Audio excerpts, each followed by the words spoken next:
हाँ, good morning बच्चों। तो आज अपन सेल वॉल वाला पार्ट तो कंप्लीट हो गया था। नेक्स्ट आप हेडिंग डाल लीजिए सेल मेम्ब्रेन, कोशिका झिल्ली। अगला पॉइंट इसमें स्टार्ट कर लो, सेल मेम्ब्रेन। तो सेल वॉल बच्चों, सेल वॉल ध्यान अपने को अपन बता रहे थे सेल वॉल की स्ट्रक्चर में कि प्लांट में, और वैसे आपको बताया था बच्चों प्रोकैरियोट हो यूकैरियोट हो दोनों में सेल वॉल थी। क्या सभी में प्रेजेंट होती है? वहाँ बताया था प्रोकैरियोट में तो एक्सेप्शन कौन था? माइकोप्लाज्मा, उसमें सेल वॉल नहीं थी। और यूकैरियोट में बेटा जी एनीमेलिया, अपने अंदर सेल वॉल नहीं होती। तो सब में नहीं मिलेगी, कुछ प्रोकैरियोट्स में भी होती है, कुछ यूकैरियोट्स में होती है। उसके बाद बच्चों अपन सेल वॉल में बात कर रहे थे कि भाई अलग अलग उसकी कवरिंग थी। सबसे आउटर के लिए क्या नाम यूज किया था? मिडल लेमिना, जिसमें कैल्शियम और मैग्नीशियम पैक्टेट होता है। देन आया था प्राइमरी सेल वॉल, फिर आया था सेकेंडरी और फाइनली टर्शियरी सेल वॉल। अब सेकेंडरी बताया था बेटा जी सबसे थिक होती है, क्योंकि उसमें S1, S2, S3 3 sub layer थी। उसी में सुबेरिन, लिग्निन, क्यूटीन का क्या हो सकता है? डिपोजिशन हो सकता है। और उन कैविटी, बीच वाली कैविटी को क्या बोला था? पिट वर्ड अपन ने यूज किया था, जो दो टाइप के आए थे, सिंपल पिट और बॉर्डर्ड पिट। फिर सेल वॉल के कुछ फंक्शन बताए थे आपको कि मेंटेन शेप ऑफ सेल और अनडिजायरेबल मैक्रोमोलिक्यूल की एंट्री को रोकेगा। उसके अलावा अपन ने कहा cell to cell interaction function लिखे थे ना, प्लाज्मोडेस्मेटा, जो दो सेल के साइटोप्लाज्म को कनेक्ट करेगा। क्या एनिमल सेल में होता है प्लाज्मोडेस्मेटा? केवल प्लांट सेल में बेटा जी, एनिमल सेल में ऐसी स्ट्रक्चर नहीं होती। अपने में कुछ और वर्ड यूज करते हैं, वो मैं आज एनसीईआरटी का लेक्चर अपलोड करूंगा। आपका कल बन गया था तो उसको मस्ट है देख लेना। जहाँ तक आपने अभी सेल वॉल तक पढ़ा ना, उसके 4 से 5 पेज बेटा जी एनसीईआरटी की रीडिंग लगा दी है, वो आप ऑनलाइन वीडियो में देख लियो। हिंदी का अलग आएगा, इंग्लिश का अलग आएगा। एनसीईआरटी मस्ट है, एग्जाम में क्वेश्चन उसी एनसीईआरटी बेस्ड आते हैं। तो नोट्स के साथ साथ आप क्या पढ़ते रहो, एनसीईआरटी लाइन टू लाइन साथ साथ रीडिंग लगाओ। चलो सेल वॉल के बाद बेटा जी अपन बात करते हैं, अगली एक हेडिंग आप डालियो सेल मेम्ब्रेन। इसको बोला जाता है बेटा जी कोशिका झिल्ली। बता सकते हो सबसे पहले सेल मेम्ब्रेन के बारे में किसने बताया था? याद करो, सेल थ्योरी आई थी बच्चों एक। सेल थ्योरी में दो साइंटिस्ट आए थे, स्लीडेन एंड स्वान। स्वान जी ने क्या कहा था? उन्होंने बोला था कि वो जूलॉजिस्ट थे और कहा था कि भाई हर एनिमल के चारों ओर सेल के आउटर एक कवरिंग प्रेजेंट होती है। उसी कवरिंग को अब क्या कहा जाता है? सेल मेम्ब्रेन, कोशिका झिल्ली। इसी को बेटा जी एक और नाम देते हैं, also called plasma membrane, plasma झिल्ली। इसी को बेटा जी बहुत सारी जगह आपको लिखा मिलेगा प्लाज्मा लेमा। और इसी को बोला जाता है बायो मेम्ब्रेन। कुछ वर्ड इसी सेल मेम्ब्रेन के लिए, तो हेडिंग डाल दो बच्चों, cell membrane oblique plasma membrane, plasmalemma, also called bio membrane. किसी भी नाम से अपन जनरली प्लाज्मा मेम्ब्रेन बोल देते हैं, सेल मेम्ब्रेन आ जाती है। ये जो टर्म दिया था ना बच्चों सेल मेम्ब्रेन, इस टर्म को देने वाला जो साइंटिस्ट थे, टर्म गिवन बाई और कॉइन्ड बाई नेगेली। साइंटिस्ट का नाम याद रख सकते हो। तो आपसे पूछे कि भाई सेल मेम्ब्रेन या जो प्लाज्मा मेम्ब्रेन वर्ड है ये देने वाले कौन? नेगेली साइंटिस्ट। इन्होंने बोला था सबसे पहले इसको, टर्म का मतलब शब्द को देने वाले कौन थे? Nageli scientist. Plasmalemma, also called bio membrane. जो बेटा जी हर सेल की जो आउटर कवरिंग होती है वो मेनली कौन होती है? सेल मेम्ब्रेन और प्लाज्मा मेम्ब्रेन। लिख लिए। अब देखो प्लाज्मा मेम्ब्रेन बच्चों, इसमें बात करें अपन तो कुछ इसके कैरेक्टरिस्टिक्स पे आते हैं। सबसे पहला ये वर्ड लिख लेना, थिन। सेल वॉल कैसी थी? थिक। उससे कंपेयर वो थोड़ी मोटी थी, मोटी अपने आप थी। उसमें 4 लेयर आ गई थी बच्चों, मिडल लेविला, प्राइमरी, सेकेंडरी, टर्शियरी, उन सब से मिलकर क्या बन रही थी? Cell wall. तो वो कैसी होती है? मोटी होती है। ये बेटा जी थिन थी। थिन के अलावा एक और वर्ड आएगा, इलास्टिन होती है। इलास्टिक बोले तो प्रत्यास्थ होती है। प्रत्यास्थ माने बच्चों, अगर सेल के अंदर अरे गुब्बारा है, गुब्बारे में पानी या हवा भरी तो गुब्बारा फैल गया, हवा निकलते ही पिचक गया। फैलना पिचकना है, गुब्बारे की बोल में क्या होती है, इलास्टिसिटी। तो सेल मेम्ब्रेन भी ऐसे है बच्चों, ये जो आपकी सेल है अगर उसमें पानी वगैरह कुछ अंदर आया, प्रेशर लगा तो सेल मेम्ब्रेन आपकी फैल सकती है। फैलना प्रत्यास्थता की वजह होता है, हार्ड नहीं होती, रिजिड नहीं होती, इलास्टिन होती है। अगला थिन, इलास्टिन। उसके अलावा बेटा जी डेलिकेट। डेलिकेट माने सेल वॉल के कंपेयर क्या होती है, सॉफ्ट होती है। सेल वॉल कंपेरेटिवली टफ है, हार्ड है, ये कैसी होगी, सॉफ्ट होगी। डेलिकेट सॉफ्ट होती है।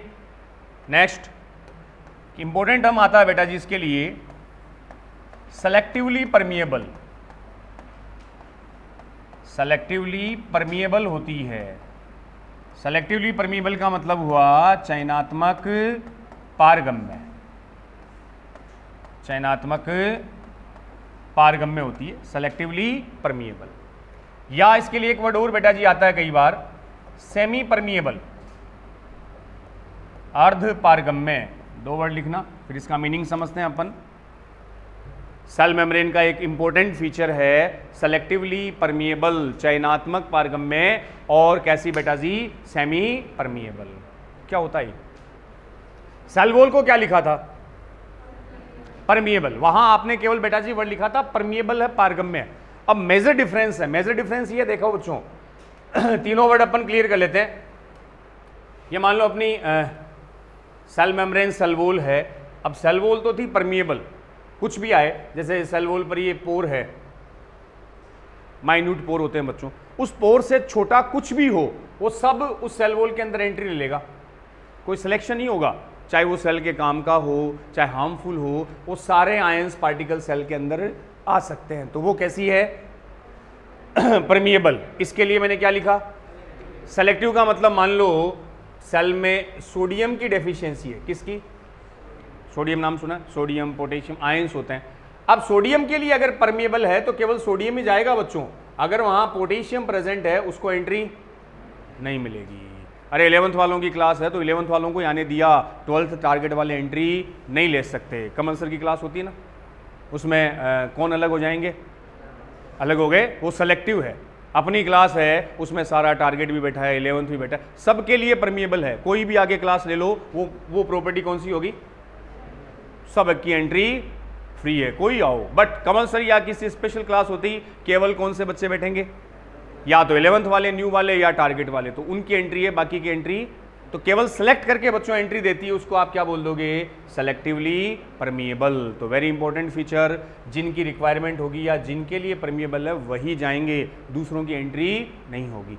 अब अगर आपको क्वेश्चन पूछे कि which is the specific property of cell membrane, which of the following is a specific property of cell membrane, selective permeable, semipermeable, और तीसरा ऑप्शन आपको मिले परमिएबल, और फोर्थ ऑप्शन मिले नन ऑफ दीज। चार option मिलेंगे, पहला मिल गया बेटा जी selective permeable, semipermeable, permeable और नन ऑफ दीज, तब आपका बेस्ट आंसर क्या होगा, सेलेक्टिव परमिएबल। अगर ये ऑप्शन में ना हो तब बेटा जी आप क्या करोगे, सेमी परमिएबल। छोटा सा मीनिंग वही है, एनसीईआरटी में एक जगह आपको सेमी परमिएबल लिखा मिलेगा, एक जगह सेलेक्टिव। सेमी का मतलब क्या हुआ, अर्ध पारगम्य। अर्ध का मतलब बेटा जी क्लियर नहीं किया कि अर्ध का मतलब कोई आ सकता है, किसी की एंट्री नहीं होगी, तो उसके लिए बेस्ट वर्ड आप किसको याद रख लेना, सेलेक्टिव परमिएबल। सेलेक्ट किए हुए आयंस की ही क्या हो सकती है, एंट्री, बाकी अंदर एंटर नहीं कर पाएंगे। क्लियर। अगली प्रॉपर्टी लिखो, सेल मेम्ब्रेन में बच्चों चयनात्मक पारगम्य होती है। नेक्स्ट लिखेंगे अपन यूनिवर्सल मेम्ब्रेन। सेल मेम्ब्रेन को बोला जाता है, it's considered as a universal membrane. Universal बोले तो सार्वत्रिक झिल्ली, इसको बेटा जी कहा गया यूनिवर्सल मेम्ब्रेन, या तो सार्वत्रिक झिल्ली। आया था वर्ड पहले, बोलो किसको बोलोगे, सेल वॉल यूनिवर्सल नहीं होती, क्यों, यूनिवर्सल का मीन बच्चों सब में प्रेजेंट हो, कोई भी सेल हो प्लांट की, एनिमल की, प्रोकैरियोट, यूकैरियोट, सब में सेल मेम्ब्रेन आपको प्रेजेंट मिलेगी, बट सेल वॉल सब में नहीं होती, अपने में सेल वॉल नहीं है। तो यूनिवर्सल का मीन हुआ found in all types of cell, found in all types of cells, समस्त प्रकार की कोशिकाओं में उपस्थित। हिंदी में लिख लियो बेटा जी, समस्त प्रकार की कोशिकाओं में उपस्थित, found in all types of cell, चाहे वो प्रोकैरियोट हो चाहे वो यूकैरियोट्स हो, चाहे प्लांट एनिमल कोई भी सेल हो, सब में प्रेजेंट होती है। इसलिए बेटा जी इसके लिए क्या वर्ड आ गया, universal membrane, found in all type of cells. तो क्या क्या बोला अपन ने, आओ बोर्ड पे वापस से, सेल मेम्ब्रेन जिसको आप प्लाज्मा मेम्ब्रेन भी कहोगे, प्लाज्मा लेमा भी कहोगे, also called bio membrane word भी है बेटा जी। और ये वर्ड देने वाले साइंटिस्ट कौन थे, नेगेली ने ये वर्ड अपने को दिए थे। अब कुछ इसके कैरेक्टरिस्टिक्स की बात की मैंने कि थिन है, थिन का मतलब सेल वॉल के कंपेयर क्या है, पतली। इलास्टिक का मतलब कैसी है, इलास्टिसिटी होती है, आप फैल भी सकती है, कोलैप्स भी हो सकती है। डेलिकेट है, डेलिकेट का मीन सॉफ्ट, सेल वॉल से सॉफ्ट है। सेलेक्टिव परमिएबल है, एक मेन प्रॉपर्टी इसकी आती है कि जिन आयंस को सिलेक्ट किया वही एंट्री लेंगे, बाकी एंटर नहीं करेंगे। और बेटा जी यूनिवर्सल मेम्ब्रेन के लिए मैं क्या बोल दूं, सभी प्रकार की सेल्स में क्या होगी, प्रेजेंट होगी। अगला चलो नेक्स्ट आते हैं इस पर, कंपोजिशन ऑफ सेल वॉल।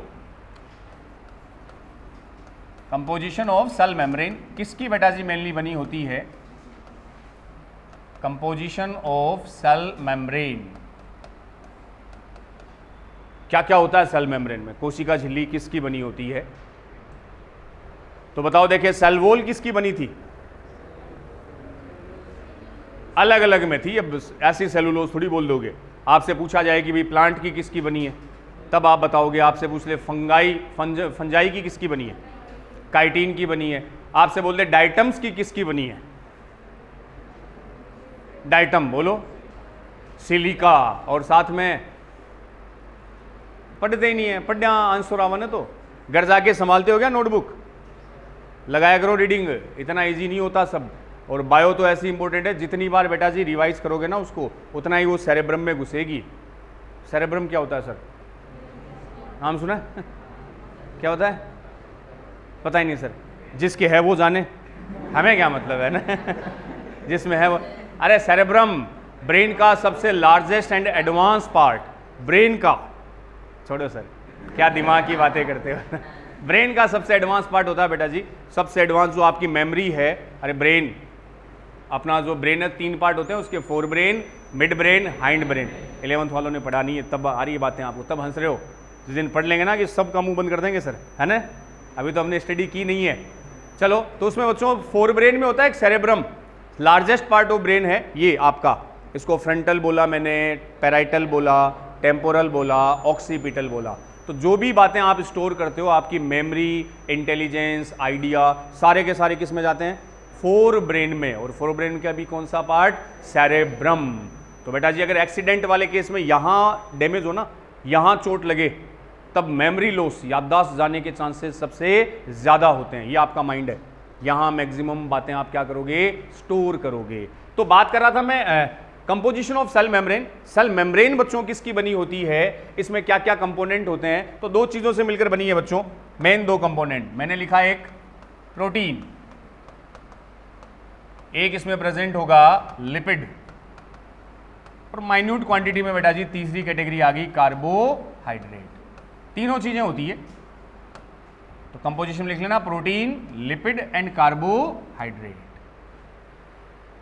और ये जो डिक्रीजिंग ऑर्डर लिखा है इसका मीन है सेल मेम्ब्रेन में सबसे ज्यादा आपको क्या मिलेगा, प्रोटीन मिलेगा, देन लिपिड, और सबसे कम कार्बोहाइड्रेट। एक बार तो ऐसे ही पूछ लिया था, माइन्यूट और मिनिमम क्वांटिटीज में कौन होगा, कार्बोहाइड्रेट। और इसके उल्टा बेटा जी सेल वॉल में क्या थे, प्लांट में आपने सेलुलोज सुना था, हेमी सेलुलोज सुना था, पेक्टेन सुना था, तीनों क्या थे, कार्बोहाइड्रेट। अरे कार्बोहाइड्रेट बताए थे ना, वहां मेन कार्बोहाइड्रेट होता है, लेकिन यहां कार्बोहाइड्रेट सबसे कम होता है। किसके रेफरेंस में, सेल मेम्ब्रेन। अब परसेंटेज आपके दे रखे हैं एनसीईआरटी में, प्रोटीन बेटा जी लमसम 58 to 59%,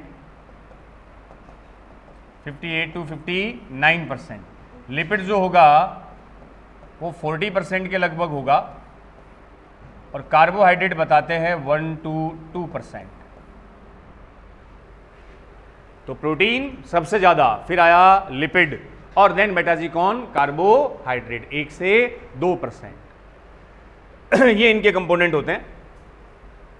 तो कार्बोहाइड्रेट सबसे कम है, दिख ही रहा आपको, मिनिमम क्वांटिटीज में सबसे कम कार्बोहाइड्रेट होगा।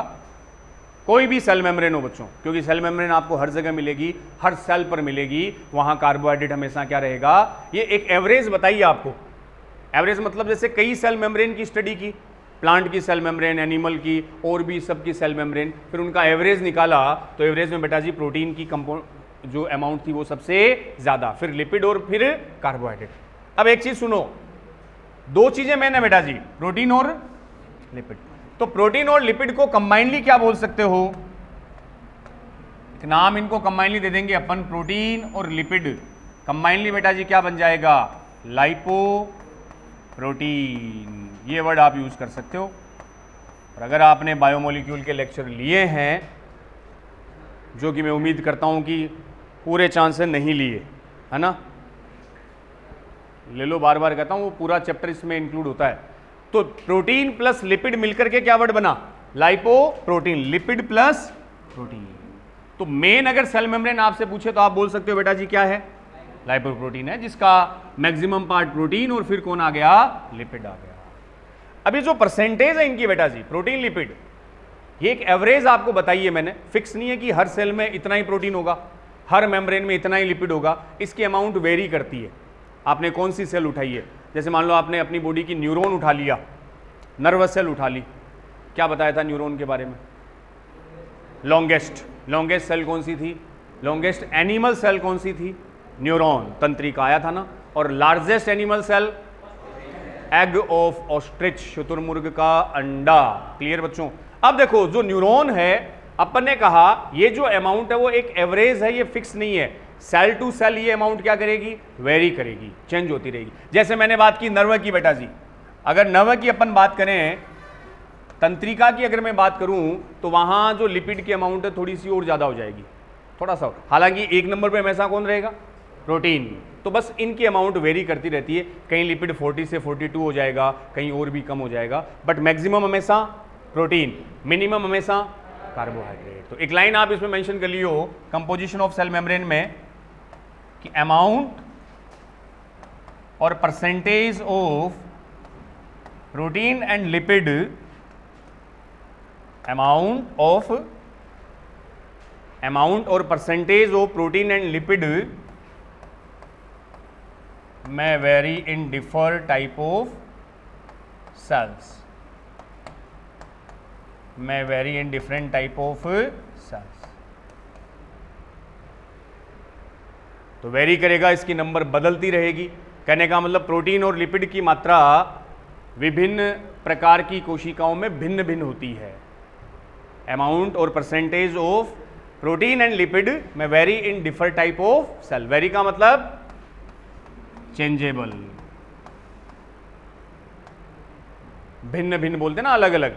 तो हर सेल के अकॉर्डिंग प्रोटीन और लिपिड की अमाउंट क्या होती रहेगी? वेरी करेगी। लेकिन ऑन एन एवरेज एक बच्चों ये आएगा जो आपको ये बता देगा प्रोटीन हर सेल मेम्ब्रेन में क्या रखो? ज्यादा रखो। तो अमाउंट और percentage of protein and lipid में vary in different type of cell, अलग अलग सेल में वेरी करेगा। अब जो एनसीईआरटी में बेटा जी आपके दे रखी एक आरबीसी, बिल्कुल हाँ, आरबीसी का कंपोजिशन आप लिख लो। आरबीसी क्या है? आरबीसी कहां मिलेगी? आपका बच्चों जो ब्लड है ना, ब्लड में सबसे ज्यादा मिलने वाली सेल कौन सी होती है? आरबीसी, रेड ब्लड कार्पसल्स भी बोल सकते हो, रेड ब्लड सेल्स भी बोल सकते हो। तो जो आरबीसी है, इसका बेटा जी आपके एनसीईआरटी में दे रखा है, तो इसकी अपने को परसेंटेज याद रखनी पड़ेगी। आरबीसी में प्रोटीन कितना? 52, लिपिड 40, और बचा हुआ सारा कार्बोहाइड्रेट। तो प्रोटीन बेटा जी दे दिया 52, लिपिड 40 और कार्बोहाइड्रेट लमसम 8%। ये लो, इसको मैंने बॉक्स में पे कर दिया। ये आपके एनसीईआरटी का डेटा है, इसलिए हमें याद रखना होगा। तो जो आरबीसी की सेल मेम्ब्रेन की बात कर रहा हूं बच्चों में, आरबीसी की जो सेल मेम्ब्रेन है, प्रोटीन 52, लिपिड 40 और कार्बोहाइड्रेट केवल। अब देखो इन दोनों डेटा में बच्चों कॉमन चीज क्या है?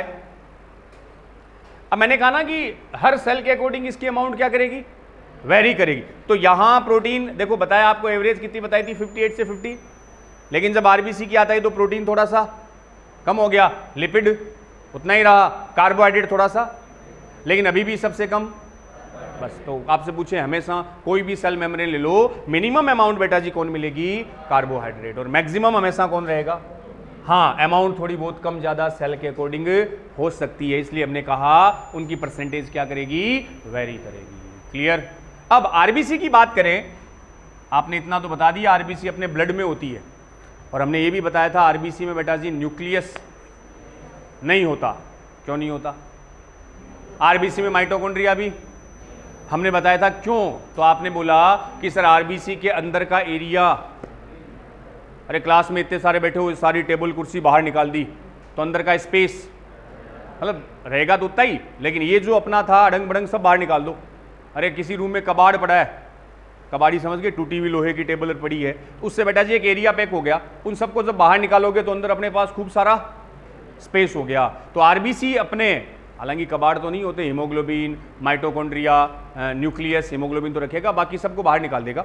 बाहर निकाला तो अंदर स्पेस, और सारे स्पेस में क्या भर दो, हीमोग्लोबिन भर दो। और हीमोग्लोबिन किसको ट्रांसपोर्ट करेगा, ऑक्सीजन को। इसलिए बेटा जी मेन काम वही है, गैसेज को क्या करना, ट्रांसपोर्ट। इसीलिए आपसे बोला जाता है अगर किसी बंदे में आरबीसी कम हो गई तो हीमोग्लोबिन भी कम हो जाएगा। हीमोग्लोबिन किसमें, आरबीसी। तो आरबीसी कम होने का मतलब हीमोग्लोबिन कम, और हीमोग्लोबिन कम हो गया तो ऑक्सीजन का ट्रांसपोर्टेशन। और बेटा जी अगर ब्रेन को ऑक्सीजन नहीं मिले, ब्रेन में थोड़ा सा एटीट्यूड होता है, ये इसके नखरे अलग ही है। अगर थोड़ी देर भी ऑक्सीजन नहीं मिले, जितनी ऑक्सीजन चाहिए उतने से अगर कम मिली, मिलते ही इसको तो झाड़ आ गई। डिड यू नो अबाउट झाड़?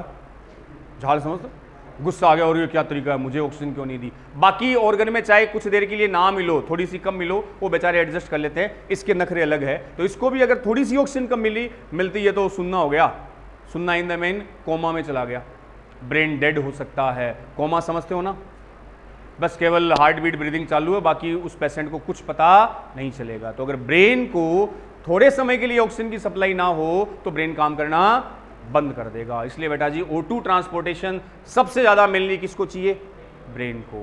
अब आपको पता है वो ब्लड ट्रांसपोर्ट करने का काम, ये मशीन पड़ी है यहाँ एक, इस मशीन को बोलते हो आप हार्ट, बॉडी की पंपिंग मशीन है, होल लाइफ पंप करेगा, पूरे जीवन बिना रुके बिना थके।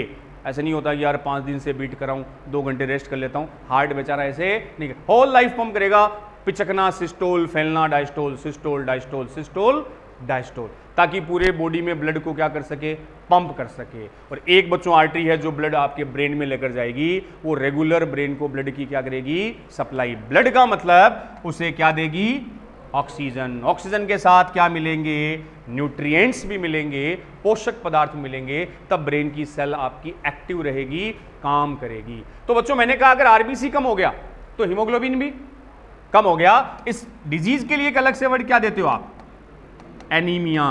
नाम सुना ना, बोलते हैं इसको तो एनीमिया है, खून की कमी है। एनीमिया का मतलब उसमें कौन कम है, आरबीसी, और आरबीसी का मतलब उसमें कम है हीमोग्लोबिन। इसलिए बेटा जी आरबीसी के अंदर कोई ऑर्गेनल नहीं होता ताकि ज्यादा से ज्यादा क्या भर सके, हीमोग्लोबिन। तो आ गया प्रोटीन, लिपिड और कार्बोहाइड्रेट। चलो आरबीसी के बाद अपन बात करते हैं, नेक्स्ट लिख लो बच्चों आप।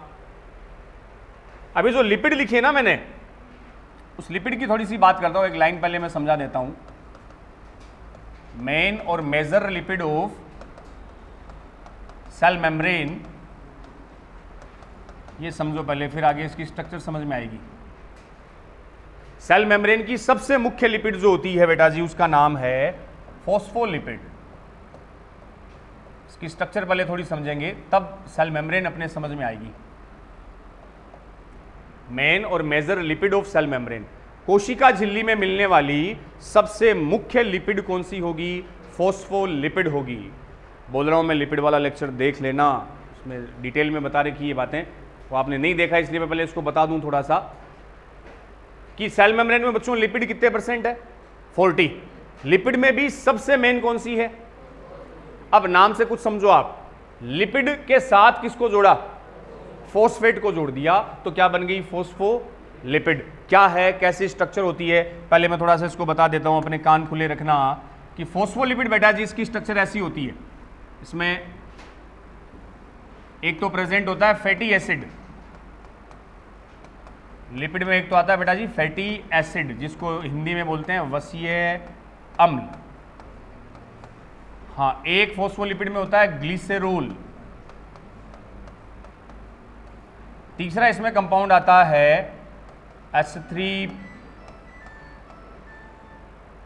मेरा आईफोन बजा 136, नया है आईफोन 13 है ये, हंस रहे हो तुम। H3PO4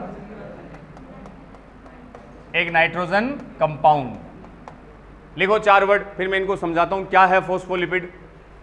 तो फॉस्फोलिपिड की स्ट्रक्चर में बेटा जी 4 नाम आ गए। एक इसमें फैटी एसिड होता है वसीय अम्ल, एक वर्ड लिखा है इसमें ग्लिसरेरोल, इधर आ जा भाई, फैटी एसिड और हमने लिखा ग्लिसरेरोल।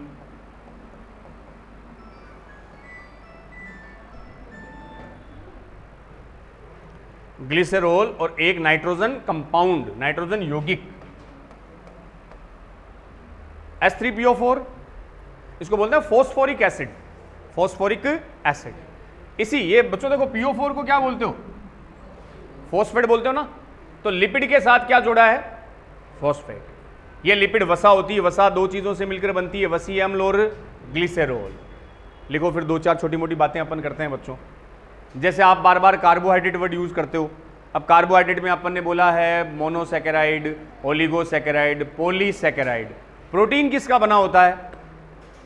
एमिनो एसिड, अमीनो हम बोलते हैं। वैसे जो लिपिड है बेटा जी, जो वसा है, इन 2 चीजों से मिलकर बनी होती है, फैटी एसिड और ये मिलकर वसा बनाते हैं। इसके अलावा मैंने किसको जोड़ दिया? फॉस्फेट। फॉस्फेट जुड़ गया तो ये क्या कहलाया? फॉस्फो। अरे केवल लिपिड है ना, लिपिड में 2 चीजें होती है, फैटी एसिड और ग्लिसरेरोल। हमने इसके साथ किसको जोड़ा? H3PO4, फॉस्फोरिक एसिड, तब क्या कहलाया? फॉस्फोलिपिड। और कुछ नाइट्रोजन कंपाउंड भी साथ में आ जाते हैं। अब बच्चों फॉस्फोलिपिड की स्ट्रक्चर में 2 पार्ट होंगे। ये जो दोनों पार्ट है वो तो इसकी टेल, पूंछ बनाते हैं, और ये वाले दोनों पार्ट बेटा जी इसका हेड बनाते हैं। कैसे आते हैं इसकी स्ट्रक्चर पे? लिखो पहले, फैटी एसिड और ग्लिसरेरोल तो इसका क्या बनाएंगे? टेल बनाएंगे, पूंछ वाला पोर्शन बनाएंगे। और जो H3PO4 और नाइट्रोजन कंपाउंड है वो उसका हेड वाला पार्ट बनाएंगे। तो 2 इसके टेल और वो वाला पार्ट क्या कहलाएगा? हेड कहलाएगा। लिख लिया। अब देखो इसको डायग्रामेटिक समझे तो बेटा जी ऐसी स्ट्रक्चर मान लें, ऐसे मान लो जैसे ये इसका फॉस्फोलिपिड का बेटा जी हेड हो गया, और ये मान लो इसकी टेल हो गई। इसमें तो आ गया हेड वाला पोर्शन, और ये बेटा जी मान लो इसकी टेल होगी। देखना इसी से समझेंगे अपन। अब जो हेड है बच्चों ये तो होता है, टेल में लिख लो हाइड्रोफिलिक, और जो हेड है बेटा जी हाइड्रोफोबिक, और इसमें लिख लो हाइड्रोफिलिक।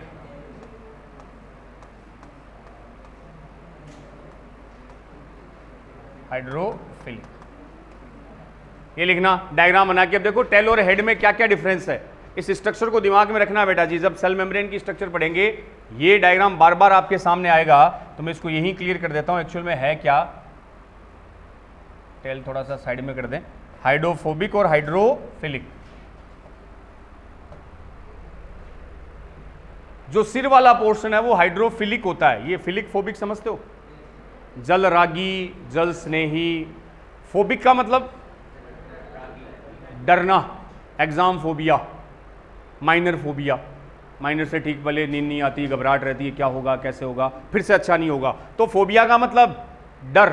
हाइड्रो का मतलब लिक्विड, तरल, पानी से डर होता ना, हाइड्रोफोबिया। कौन से डिजीज को बोलते हैं? हाइड्रोफोबिया भी डिजीज होती है। रेबीज, कुत्ते के काटने से कौन सी होती है? रेबीज। रेबीज नाम सुना क्या बच्चों? डॉग बाइट से होता है, कैट बाइट, इनसे रेबीज होता है। रेबीज को बोला जाता है हाइड्रोफोबिया। उस रेबीज जिसके है ना, उसको पानी से डर लगेगा, आगे की बात है ये। यहां सुन लो आप, हाइड्रोफिलिक और हाइड्रोफोबिक। हाइड्रोफोबिक का मतलब जो पानी से क्या रहे, दूर भागे। फोबिक का मतलब जिसको पानी से डर है, पानी इधर आया तो वो इधर जाएगा, पानी से उसका कोई मेल नहीं है, कुछ कुछ अपने जैसा। नहाने से दूर भागते हो, जो सिर्फ पानी और नहीं सर, तो अभी तो नहाया था सर, पिछले संडे को तो नहा के आए थे, है ना। हाँ, तो हाइड्रोफोबिक का मतलब जो पानी से दूर भागे बेटा, जिसको बोलते हैं अपन जल विरागी। हाँ, जल विरागी, जो पानी से दूर रहेगा, पानी से इसका 36 का आंकड़ा चलेगा। और जो हाइड्रोफिलिक होता है बेटा जी, इसके लिए वर्ड आता है जल स्नेही, वाटर लविंग। तो जल से स्नेह रखने वाला, पानी इसके पास आएगा तो आराम से मिल बैठ के बातें करेंगे, कोई प्रॉब्लम नहीं है, लेकिन ये पानी से क्या रहेगा, दूर जाएगा। तो देखो फोस्फोलिपिड बेटा जी एक मॉलिक्यूल है, उसमें आपको दोनों चीजें मिल गई। ध्यान से सुनना, फोस्फोलिपिड का जो हेड है वो तो अगर यहां पानी है दोनों साइड में, तो ये हेड पानी के पास आएगा, क्योंकि पानी स्नेह करता है, और पूंछ है वो पानी से दूर जाएगी, ये है हाइड्रोफोबिक। तो ऐसे मॉलिक्यूल बच्चों जिसमें हाइड्रोफिलिक और हाइड्रोफोबिक दोनों हो, उनके लिए अपन एक वर्ड यूज करते हैं, ये अगली लाइन में लिखना कि phospholipid is a amphipathic molecule. Phospholipid is a amphipathic molecule, उभयधर्मी अणु होता है। एम्फीपैथिक का मतलब, एम्फी का मतलब एम्फी बेटा जी जिसमें दोनों मिले, एम्फीबिया, उभयचर, जो पानी में भी रहे और मेंढक जल में भी रहता है, थल में भी रहता है। एम्फी का मतलब दोनों। तो यहां एम्फीपैथिक का मतलब जिसमें आपको दोनों मिले, क्या हाइड्रोफिलिक भी हो और हाइड्रोफोबिक भी हो। तो बेटा जी एक इंपॉर्टेंट वर्ड आया फॉर फॉस्फोलिपिड। फॉस्फोलिपिड कैसा मॉलिक्यूल? हाइड्रोफोबिक भी और हाइड्रोफिलिक भी। तो जिसमें दोनों मिले उसको, उस मॉलिक्यूल को आप क्या बोल दोगे? Amphipathic molecule. एम्फी का मतलब बेटा जी हमेशा दोनों या तो बोथ आएगा। तो स्ट्रक्चर मैंने इसलिए यहां बताई कि जब आप सेल मेम्ब्रेन की स्ट्रक्चर पढ़ोगे ना, उसमें ये बार बार स्ट्रक्चर सामने आएगी, तो अपने को पता होना चाहिए कि हेड कौन सा है, टेल कौन सी है। हेड बेटा जी कैसा है? हाइड्रोफिलिक है, टेल हाइड्रोफोबिक है। अब ये डायग्राम ऐसा मिलेगा, जगह जगह अपन बनाएंगे, इसको ऐसे इंडिकेट करेंगे। अगर ये वाला स्ट्रक्चर आपको दिख रही है, मतलब कौन है वो? फॉस्फोलिपिड। और समझ आना वो ये इसका क्या है? हेड। ये दो इसकी टेल। तो ये डायग्राम में बार बार अपन सिंबल यूज करेंगे। इस सिंबल का मतलब है का फॉस्फोलिपिड। चलो नेक्स्ट आते हैं बेटा जी अगला, इसी में फॉस्फोलिपिड की स्ट्रक्चर के बाद अगला पॉइंट लिख लो, मॉडल ऑफ सेल मेम्ब्रेन। अब सेल मेम्ब्रेन की स्ट्रक्चर को समझाने के लिए कुछ मॉडल दिए हुए बच्चों, मॉडल ऑफ सेल मेम्ब्रेन और प्लाज्मा मेम्ब्रेन। कि सेल मेम्ब्रेन एक्चुअल में कैसी होती है, उसे समझाने के लिए अलग अलग साइंटिस्ट के मॉडल आएंगे बेटा जी। Model of cell membrane. Model of cell membrane को 3 कैटेगरी में डिवाइड करेंगे अपन।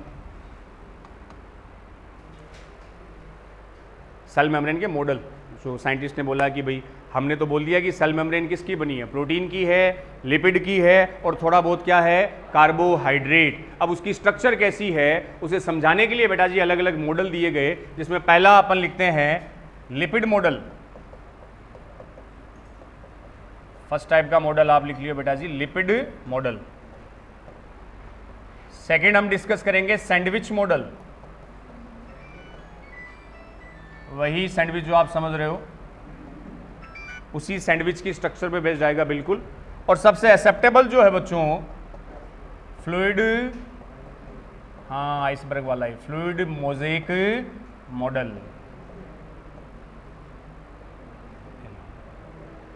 तो सेल मेम्ब्रेन की स्ट्रक्चर को बेटा जी एक्सप्लेन करने के लिए, समझने के लिए 3 प्रकार के मॉडल अपन डिस्कस करेंगे कि सेल मेम्ब्रेन की स्ट्रक्चर एक्चुअल में होती कैसी है। पहला लिपिड, दूसरा आ गया सैंडविच और थर्ड आ गया फ्लूइड मोज़ेक मॉडल। पहले 2 तो रिजेक्ट है, ये मैंने स्टार लगाया लास्ट वाला ही है। पहले 2 को तो मैं सिंपली अपन समझ लेंगे, डिटेल में इसकी बात करेंगे बच्चों। फ्लूइड मोज़ेक मॉडल, तरल मोज़ेक मॉडल, वो सबसे मान्य मॉडल है, इसको अपन तीसरे नंबर पे स्टडी करेंगे। लिपिड मॉडल में बच्चों सीधा ही सिंपली लिख लो, इसके according to cell membrane is composed of,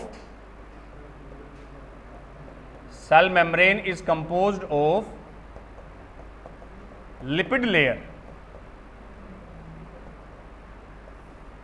इसमें तो बेटा जितना ही लिख लेना, नाम ही लिपिड मॉडल है, तो ये मॉडल आपको क्या कहेगा कि जो सेल मेम्ब्रेन है वो किसकी बनी है, लिपिड की लेयर की बनी है। हिंदी में लिख लो, कोशिका झिल्ली लिपिड की लेयर से, लिपिड के स्तर से बनी होती है, वसा के स्तर से बनी होती है। बात सही थी कि गलत थी? सेल मेम्ब्रेन में लिपिड होता है क्या? होता है, बात सही थी। लेकिन बेटा जी ये पूरी बात नहीं बता पाया, इन्होंने इतना ही बोला कि सेल मेम्ब्रेन में केवल, बाद में जब डिटेल स्टडी की तो पता चला लिपिड अकेला नहीं है, प्रोटीन है, और प्रोटीन तो सबसे ज्यादा है, और साथ में थोड़ा बहुत कार्बोहाइड्रेट भी है। तो इन्होंने कहा कि जो सेल मेम्ब्रेन है वो केवल लिपिड की लेयर की बनती है, नाम दे दिया लिपिड मॉडल। और था क्या रिजेक्टेड, इसको रिजेक्ट कर दिया, हम इसकी स्टडी नहीं करें, रिजेक्टेड है, कंप्लीट स्ट्रक्चर नहीं बता पाया। इससे थोड़ा सही बाद में आया बच्चों सैंडविच मॉडल। ये देखो, इन्होंने बोला कि जो अपना सेल मेम्ब्रेन है वो दोनों की बनी होती है, सेल मेम्ब्रेन में प्रोटीन और लिपिड दोनों है, सही बात बताई। और सैंडविच मॉडल के बेटा जी 2 टाइप है, आराम से लिख लियो। फ्लूइड मोज़ेक को तो अपन बाद में अलग हेडिंग डाल के पढ़ेंगे। सैंडविच मॉडल, इसमें एक साइड में लिख लेना साइंटिस्ट के नाम पे बेटा जी, डेवसन एंड डेनियली मॉडल, और दूसरे लिख लियो आप यूनिट मेम्ब्रेन मॉडल। इनको थोड़ा सा डिटेल में लेंगे अपन। सैंडविच मॉडल में 2 टाइप के हैं, डेवसन एंड डेनियली मॉडल, ये साइंटिस्ट के नाम है बेटा जी, और दूसरा यूनिट मेम्ब्रेन मॉडल। इसको देने वाले साइंटिस्ट थे बाई रॉबर्टसन। चैप्टर में कुछ साइंटिस्ट आते हैं, जब चैप्टर कंप्लीट होगा तो मैं एक लेक्चर इन सारे साइंटिस्ट का बना दूंगा, उसमें जहाँ जहाँ इंपॉर्टेंट साइंटिस्ट आए वो बेटा जी एक साथ अपन एक बार रिकॉल रिवाइज कर लेंगे। तो डेवसन एंड डेनियली मॉडल, 2 साइंटिस्ट थे, डेवसन और डेनियल, और एक बेटा जी यूनिट मेम्ब्रेन मॉडल, ये देने वाले साइंटिस्ट थे रॉबर्टसन। अब इन्होंने देखो क्या बताया, क्या कहता है अपना सैंडविच मॉडल। तो पहले अपन इसकी बात करें बेटा जी, कौन से साइंटिस्ट, डेवसन और डेनियली, इन्होंने क्या बताया, चलो इनका मॉडल सुन लेते हैं अपन पहले, और सुन लेते क्या, एक छोटी सी डायग्राम से पहले बता, लिख लिया क्या नाम, डेवसन डेनियली मॉडल, और दूसरा बेटा जी कौन सा, यूनिट मेम्ब्रेन। यूनिट मेम्ब्रेन देने वाले रॉबर्टसन। क्या बोला, लिपिड मॉडल में तो ये बात आ गई थी कि किसका बना है, केवल लिपिड का। लिपिड का बना वो तो ठीक है, केवल लिपिड का बना है वो लाइन क्या हो गई, गड़बड़ हो गई। तो इस मॉडल को तो क्या कर दिया, हालांकि ये भी रिजेक्ट होंगे, लेकिन लिपिड के कंपेयर इन्होंने थोड़ी सी बातें सही बता दी और ज़्यादा क्लोज आगे थे, तो इनको नाम दिया सैंडविच मॉडल। सैंडविच क्यों कहा बच्चों, वो देखना, पहले डेवसन और डेनियली की बात करते हैं। पहले मैं डायग्रामेटिक ही समझा देता हूँ, तो साथ साथ बच्चों डायग्राम बना लो कि लिपिड जो मॉडल है वो एक्सप्लेन करता है। इसमें बेटा जैसे ये प्रोटीन की कवरिंग, इनर साइड में यहाँ आप समझ जाना कि कौन सी इसमें लिपिड है। ये सिंबल आते ही क्या समझना है, फॉस्फोलिपिड।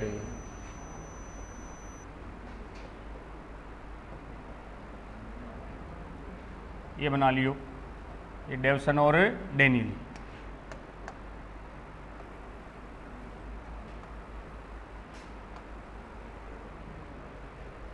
ये मॉडल दिया था डेवसन डेनियली कि सेल मेम्ब्रेन की स्ट्रक्चर होती कैसी है, क्या क्या उसमें कंपोनेंट होते हैं, कौन कौन से कंपोनेंट कहां अरेंज होते हैं, ये मेन चीज बेटा जी।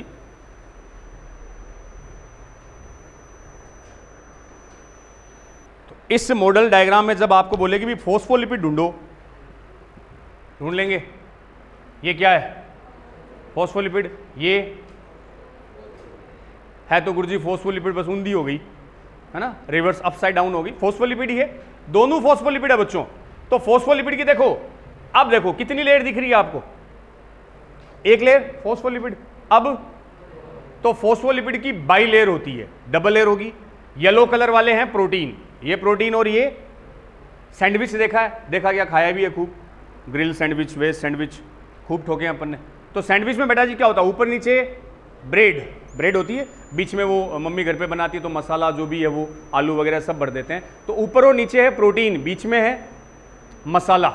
तो यहां जो प्रोटीन है वो तो क्या है, ब्रेड, और बीच में लिपिड की बाई लेयर क्या हो गई, मसाला हो गया। तो ये एक तरह से सैंडविच मॉडल बन गया। जो अब इन्होंने एक इंपॉर्टेंट बात बता दी, पहला मॉडल कहता था केवल लिपिड का बना है, इन्होंने कहा लिपिड के साथ प्रोटीन भी है। सही बात थी, लेकिन ये क्यों रिजेक्ट हुआ उस पर भी अपन डिस्कस करेंगे। तो स्ट्रक्चर लाइक सैंडविच, जो फॉस्फोलिपिड है वो प्रोटीन के बीच में सैंडविच की तरह फंसे रहते हैं। क्लियर बात? तो इसमें आप लेबलिंग इसकी कर लो बेटा जी, ये है प्रोटीन, आउटर प्रोटीन आ गया, ये भी प्रोटीन, तो इनको ब्रेड मान सकते हो आप, सैंडविच की ब्रेड है बेटा जी। और ये बीच में आ गया अपने लिपिड की, फॉस्फोलिपिड की बेटा जी कौन सी लेयर, बाई लेयर। हमेशा लिपिड की बाई लेयर होगी, बाई लेयर बोले तो द्विस्तरीय।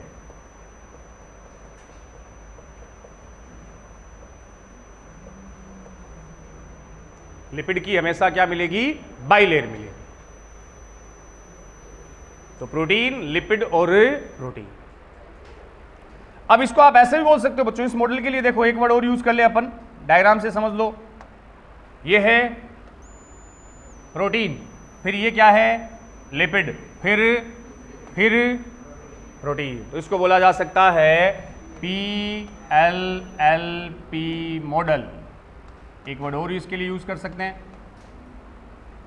ये लिखा हुआ है तब भी समझ जाना।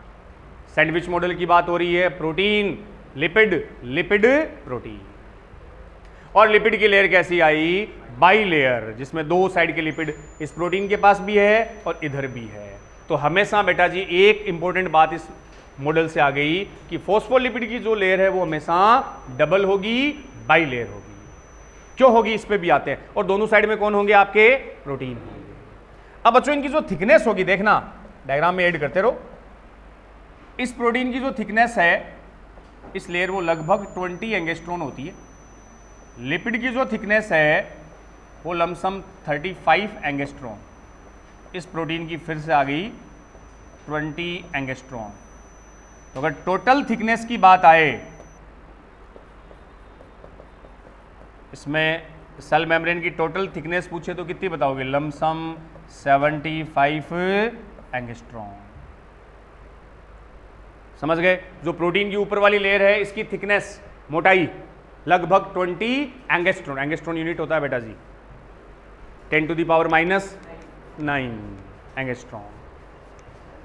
और यहां लिपिड वाला आया, उसकी थिकनेस बेटा जी 35, क्योंकि लिपिड की डबल लेयर है, और प्रोटीन की फिर से कितनी, 20। तो आपसे पूछे टोटल थिकनेस कितनी हुई सेल मेम्ब्रेन की, तो आप बताओगे 75 एंगस्ट्रॉन। ये आ गया total thickness of cell membrane. कोई प्रॉब्लम है यहां तक? अब देखो इसी डायग्राम में सुनो, कुछ बॉन्ड की बात करते हैं बेटा जी। देखना बोर्ड पे, इधर है प्रोटीन और ये कौन है, लिपिड का क्या है, गोल है तो वो हेड माना था ना, और ये दो दिख रही है क्या, उसकी पूंछ है। तो पहला बॉन्ड बच्चों देखो, प्रोटीन और लिपिड के हेड के बीच में, बोर्ड पे देखते रहो, यहां एक बॉन्ड होते हैं ये वाले, बिटवीन प्रोटीन एंड लिपिड के हेड के बीच। दूसरा एक बॉन्ड बच्चों इसमें दिखेगा इस जगह, ये लिपिड की दोनों टेल के बीच, हो गया ना, दो टेल के बीच ये वाला बॉन्ड, और एक प्रोटीन और लिपिड के बीच। प्रोटीन लिपिड के बीच का जो इंटरेक्शन है, जो बॉन्ड है बेटा जी, इस बॉन्ड को बोला जाएगा आयनिक एंड यहां होते हैं hydrogen bond, ionic and hydrogen bond. और जो लिपिड की बाइलेयर के बीच होगा वैन डर वाल बॉन्ड्स। नाम सुने क्या केमिस्ट्री में? सिंपल अट्रैक्शन फोर्स होता है वैन डर वाल बॉन्ड। ये डायग्राम पूरा डेव्सन डेनियली मॉडल को क्लियर करता है। इसी डायग्राम से हम सारी बातें समझ जाएंगे कि एक्चुअल में सैंडविच मॉडल कहता क्या है। तो एक बार देखो इसको, मैं फिर से थोड़ा सा रिकॉल कर दूं बच्चों, फिर यूनिट मेम्ब्रेन मॉडल की बात करते हैं। फाइनली अपन सबसे एक्सेप्टेड मॉडल पर आएंगे, फ्लूइड मोज़ेक मॉडल। तो आयनिक बॉन्ड कहां बताओगे? Between protein and lipid. Lipid का भी कौन? हेड है। और बेटा जी पूछे वैन डर वाल फोर्स या बॉन्ड कहां थे? बिटवीन फॉस्फोलिपिड, दो फॉस्फोलिपिड की टेल के बीच। बार बार नहीं बताएंगे, ये फिक्स है। ऐसा डायग्राम आपको दिखे तो समझ जाना ये तो क्या है? टेल। और ये बेटा जी उसकी फॉस्फोलिपिड की क्या है? हेड। हेड होगा हाइड्रोफिलिक, टेल होगी हाइड्रोफोबिक। तो टेल के बीच में वैन डर वाल अट्रैक्शन, और प्रोटीन और इसके बीच होगा आयनिक और हाइड्रोजन बॉन्ड। और इसकी टोटल थिकनेस आए तो आप बता दो 75 एंगस्ट्रॉम। तो आए फिर से, बन गया, सुन लो फिर से। फिर जो तीसरा यूनिट मेम्ब्रेन मॉडल उसकी बात करूं। अपना पॉइंट था बेटा जी, हम डिस्कस कर रहे हैं सेल मेम्ब्रेन की स्ट्रक्चर के बारे में, कि सेल मेम्ब्रेन एक्चुअल में होती कैसी है। अब आपने ये तो बोल दिया सर लिपिड है, उसमें प्रोटीन है, कार्बोहाइड्रेट है, लेकिन कौन कौन कहाँ अरेंज होता है उसकी बात करें तो मॉडल ऑफ सेल मेम्ब्रेन को तीन अलग अलग कैटेगरी में डिवाइड कर दिया। सबसे पहले आया था बेटा जी लिपिड मॉडल, जिनमें बोला जाता था कि सेल मेम्ब्रेन कंपोज्ड ऑफ, वो केवल लिपिड की बनी है। लिपिड की बनी है वो तो ठीक है, केवल लिपिड की बनी है ये बात गले नहीं उतरी, तो इसको क्या कर दिया? छोड़ो, रिजेक्ट हो गया। अब आया सेकंड सैंडविच मॉडल, इसकी तुलना में ज्यादा एक्सेप्टेबल था, लेकिन ये भी रिजेक्टेड था। सैंडविच के नाम से समझ जाना, सैंडविच प्रोटीन और बीच में जो मसाला है वो लिपिड। इसके दो बेटा जी मॉडल बना दिए साइंटिस्ट, पहला डेव्सन एंड डेनियली। हम उसकी बात करें, ये जो इधर बनाया ना बेटा जी, ये डेव्सन और डेनियली मॉडल को हम समझ रहे थे अभी। और अब बात करेंगे अपन यूनिट मेम्ब्रेन मॉडल की। तो डेव्सन डेनियली क्या कहता है कि प्रोटीन की डबल लेयर होगी, लेकिन प्रोटीन यहां ब्रेड का काम कर रहा है, और बीच में बेटा जी लिपिड का क्या आ गया? सैंडविच आ गया। और लिपिड की लेयर कैसी? By layer. ये वाला बॉन्ड आयनिक या तो हाइड्रोजन, और इसके बीच वाला बॉन्ड वैन डर वाल बॉन्ड। इसको आप क्या बोल सकते हो? Protein lipid, lipid protein model, protein lipid, lipid protein. Clear? अब चलो दूसरे मॉडल पे आते हैं बच्चों। ये रिजेक्ट क्यों हुआ उसको भी समझते हैं। ये वाला यूनिट मेम्ब्रेन मॉडल जिसको रॉबर्टसन ने दिया था, इसमें लिख लो यूनिट मेम्ब्रेन मॉडल में, ये डेव्सन डेनियली जैसा ही था। इसमें लिख लो बेटा, इसमें कि बेटा जी की structure of cell membrane like is Davson Danielli model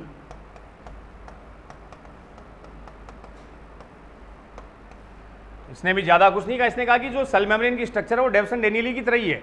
सही कहा डेव्सन डेनियली ने। एक छोटी सी नई बात बता दी, structure of cell membrane is like as Davson Danielli model, कि सेल मेम्ब्रेन की जो संरचना है बच्चों वो डेव्सन और डेनियली मॉडल की जैसी ही है। उन्होंने कहा वैसी ही है, वैसी मतलब सैंडविच के जैसी है, तो ये भी इसी में इंक्लूड हो गया। तो अकॉर्डिंग टू रॉबर्टसन, जिसका नाम था यूनिट मेम्ब्रेन मॉडल, एकल झिल्ली मॉडल, उन्होंने कहा कि सेल मेम्ब्रेन की स्ट्रक्चर डेव्सन डेनियली मॉडल के जैसी ही है। तो नया क्या है? इन्होंने एक नई बात बेटा जी ये ऐड कर दी इस मॉडल में। एक नई बात ये ऐड हो गई। नई बात ये थी कि cell membrane and organelles membrane, cell membrane and organelles membranes are similar in structure and function but differ in chemically and size. Line इसमें लिख लेना बेटा जी कि cell membrane and organelles membranes are similar in structural and function while differ in chemically and size. Hindi में लिख लो इसके अनुसार कोशिका झिल्ली व कोशिकांगों की झिल्ली संरचना व कार्य में तो समान है, लेकिन रासायनिक रूप से और साइज के अकॉर्डिंग भिन्न है। Cell membrane and organelles membranes are similar in structure and function but differ in chemically nature and size. क्या कहा, इस लाइन का क्या मतलब है वो सुनो, लिख ली। देखो बच्चों, अपन ने इसको सैंडविच मॉडल में रखा ना, तो सैंडविच मॉडल में रखने का मतलब ये फॉलो कर रहा है उसी डेविसन डेनियली को, वही दोनों तरफ प्रोटीन है, बीच में लिपिड है, सेम है, कुछ नया नहीं है। अब नई बात इन्होंने ऐड कर दी कि सेल मेम्ब्रेन और किसकी मेम्ब्रेन, ऑर्गेनल्स मेम्ब्रेन। क्या है ऑर्गेनल्स, क्या है, अरे कोशिकांगों की झिल्ली। कौन से कोशिकांग, माइटोकॉन्ड्रिया, हरित लवक, न्यूक्लियस, सब में मेम्ब्रेन होती है ना, मेम्ब्रेन बाउंड में। Are similar in structure and function. देखो बच्चों सुनो, किसकी, सेल मेम्ब्रेन और ऑर्गेनल्स मेम्ब्रेन की संरचना और कार्य सेम है, बस उनकी केमिकल और साइज में क्या हो सकता है, डिफर। सुनना, आंखें और कान दोनों खुले। क्या कहा इन्होंने, ये बेटा जी अपनी एक सेल है, ठीक है, सेल में मान लो ये कंसिडर किया न्यूक्लियस, ये आ गया माइटोकॉन्ड्रिया, मान लेते हैं अपन। अब स्ट्रक्चर देखियो बेटा जी, ये मान लो ER, गोल्जी बॉडी ER, ये न्यूक्लियस मान लिया, माइटो।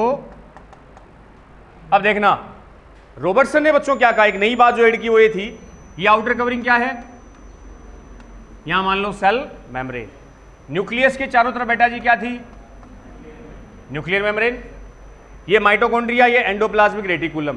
तो इन्होंने, रॉबर्टसन ने बोला कि जैसी स्ट्रक्चर सेल मेम्ब्रेन की है वैसी स्ट्रक्चर किसकी होगी, न्यूक्लियर मेम्ब्रेन की, वैसी स्ट्रक्चर किसकी होगी, माइटोकॉन्ड्रियल मेम्ब्रेन की, और वैसी स्ट्रक्चर किसकी होगी, ER मेम्ब्रेन की। तो माइटोकॉन्ड्रिया, ER, ये सारे क्या है, सेल के ऑर्गेनल्स है। तो ऑर्गेनल की मेम्ब्रेन और सेल मेम्ब्रेन की स्ट्रक्चर क्या रहेगी, सेम रहेगी। मतलब ये सब स्ट्रक्चर में तो क्या है, सेम। लेकिन बच्चों केमिकल नेचर क्या हो सकती है, अलग अलग। अभी बताया था, कहीं लिपिड प्रोटीन कम ज़्यादा भी हो सकते हैं, और इनकी साइज भी, जैसे सेल मेम्ब्रेन की साइज बड़ी दिख रही है, ऑर्गेनल्स की साइज, ऑर्गेनल छोटा होगा तो उसकी मेम्ब्रेन भी क्या होगी।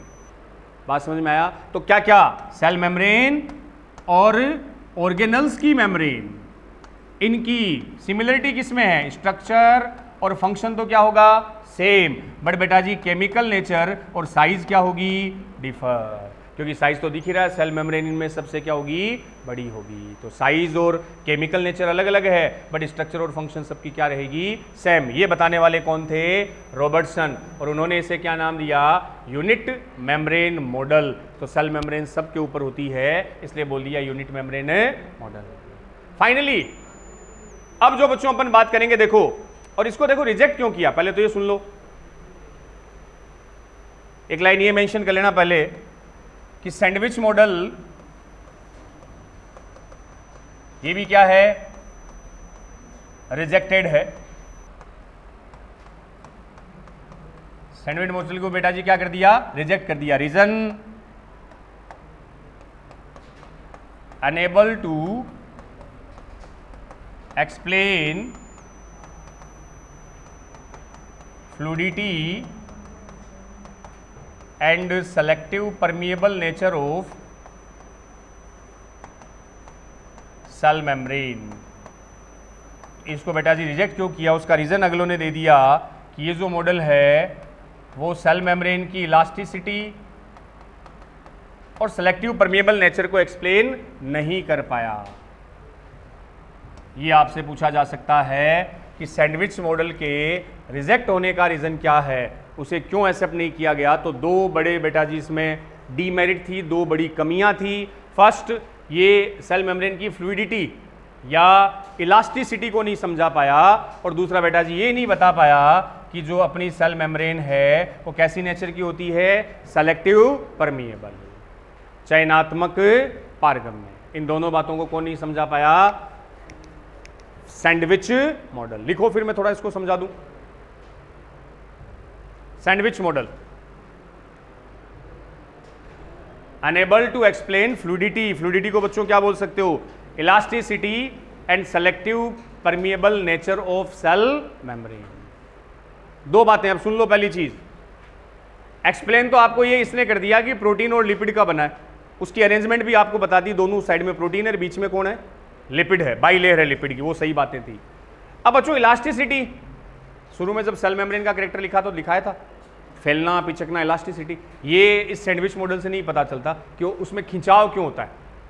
और सेलेक्टिव परमिएबल नेचर के बारे में भी नहीं बता पाया। सेलेक्टिव परमिएबल का मतलब जो चाहिए वही आएगा, हर किसी आइंस की एंट्री ऐसा क्यों होता है। तो रॉबर्टसन भाई साहब से पूछा कि भाई सेलेक्टिव परमिएबल क्यों होती है, इधर उधर देखने लगे, उनके पास इसका कोई आंसर नहीं था। डेवसन डेनियल से पूछा भाई आप बता दो ये जो main selective permeable cell membrane वो क्यों होती है, तो डेवसन डेनियल ने कहा यार नहीं पता मुझे, और कहीं जाओ। तो इस वजह से इन दो क्वेश्चन का वो प्रॉपर आंसर नहीं दे पाए, तो इस मॉडल को ही क्या कर दिया, रिजेक्ट कर दिया। और फाइनली जो सबसे एक्सेप्टेबल मॉडल है वो आया फ्लूइड मोज़ेक मॉडल, जो सेल मेम्ब्रेन की सारी बातों का आंसर दे देता है। वो ये भी बता देगा कि सेल मेम्ब्रेन फ्लूइड क्यों है और वो सेलेक्टिव परमिएबल क्यों है। तो लास्ट अपन बात करें, ये जो लिखा है बेटा जी, लास्ट हेडिंग डाल दो आप, फ्लूइड मोज़ेक मॉडल, ये वाला most acceptable model, most acceptable model of cell membrane. तो फ्लूइड मोज़ेक में लिख लेना बच्चों, सेल मेम्ब्रेन का सबसे मान्य जो सिद्धांत है, मान्य जो मॉडल है, वो है फ्लूइड मोज़ेक मॉडल, तरल मोज़ेक मॉडल, जो इसका सबसे एक्सेप्टेबल मॉडल है। इसने सारे आंसर दे दिए थे, जो भी पूछा सबका आंसर इसके पास था। और देने वाले दो important scientist, proposed by Singer and Nicolson, हाँ 1972, याद रखेंगे बेटा जी, सबसे इंपॉर्टेंट साइंटिस्ट ये यहाँ देने वाले, सिंगर एंड निकोलसन इन 1972। और कैसा मॉडल है, मोस्ट एक्सेप्टेड मॉडल है, सबसे मान्य जो सिद्धांत है बेटा जी, इसको मैंने लिख दिया सर्वाधिक मान्य सिद्धांत।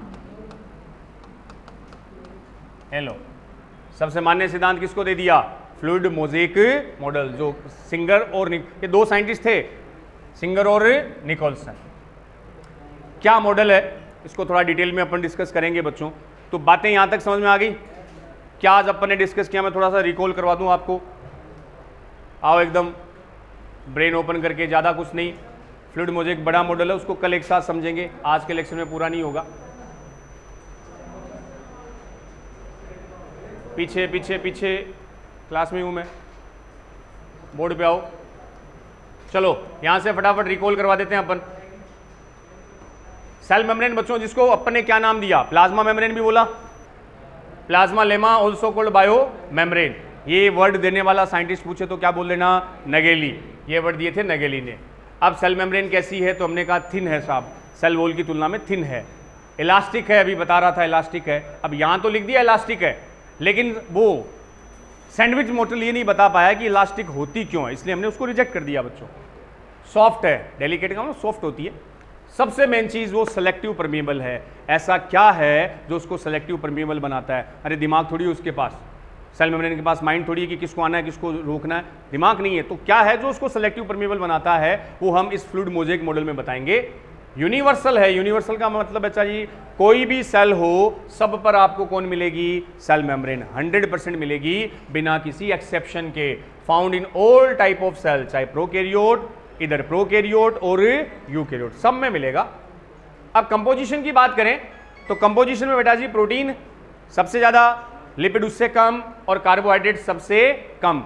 हाँ, ये जो प्रोटीन लिपिड का रेशियो है वो सेल टू सेल क्या करेगा, वेरी करेगा, वो कम ज़्यादा हो सकता है, लेकिन फिर भी मैक्सिमम हमेशा प्रोटीन, सबसे कम कार्बोहाइड्रेट, जिसका अपन ने एक एग्जांपल एनसीईआरटी का ले लिया, आरबीसी की सेल मेम्ब्रेन, जो बेटा जी प्रोटीन 52, लिपिड 40 और कार्बोहाइड्रेट कितना 8%, ये डेटा याद रखने हैं।